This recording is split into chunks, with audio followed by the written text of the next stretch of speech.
રાજકોટના રૈયા રોડ પર કૈલાશ ધારા પાર્ક 2 માં આવેલી ઝિંજુરાજ પ્રી સ્કૂલમાં શિક્ષણ જગતને કલંકિત કરતી એક અત્યંત ગંભીર ઘટના સામે આવી છે।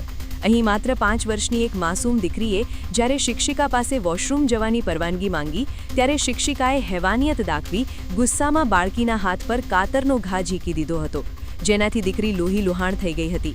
આટલું જ નહીં, પરંતુ જ્યારે ન્યાયની આશાએ વાલીઓ પ્રિન્સિપલ પાસે પહોંચ્યા ત્યારે ભૂલ સ્વીકારવાને બદલે અહંકારી સ્કૂલ સંચાલકોએ ઉદ્ધત વર્તન કરી વાલીઓ સાથે ઉગ્ર બોલાચાલી કરી હતી। શું આપણી દીકરીઓ હવે સ્કૂલમાં પણ સુરક્ષિત નથી? આને શિક્ષક કહેવાય કે હેવાન?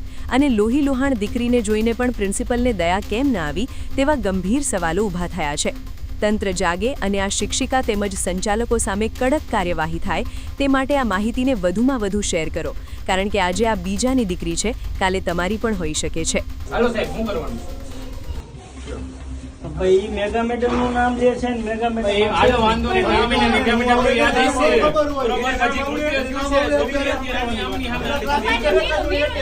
મીરા નામ પૂછવાય, મારું નામ જે છે મીરા, તમને મેં ચિઠ્ઠો ભર્યો તો હાલો આ પાડે પણ નથી ભર્યો, પહેલા તમને હું કહું છું। અરે બેન, મને બેન કોઈ એમ નો કહે કે મેં મર્ડર કર્યું છે, એમ કોઈ નો કહે, પણ કોઈ નો સ્વીકારે કે મેં મર્ડર કર્યું છે। સમજુ એટલી વાતમાં મર્ડર કરી નાખું, હું પછી સ્વીકારું મેં મર્ડર કર્યું।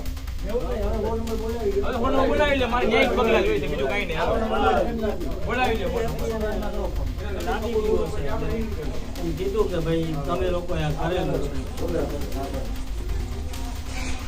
કરેલું નહીં તો આપણે તો હોય ને ભાઈ। બોલાવી લે, ફોન નંબર બોલાવી લે મેમલભાઈ। હવે એ લોકોને એ રીતના જ કરવું છે તો એ રીતના કેમેરા બતાવ્યો ભાઈ, તો બાળક એમ કે છે મારા ઘરના નામ દે છે, હું તો ઉપર નો હોય, નીચે અને હું મારા ખાલી ઘરના ક્લાસ પ્લે હાઉસમાં નીચે હોય છે આખો દી।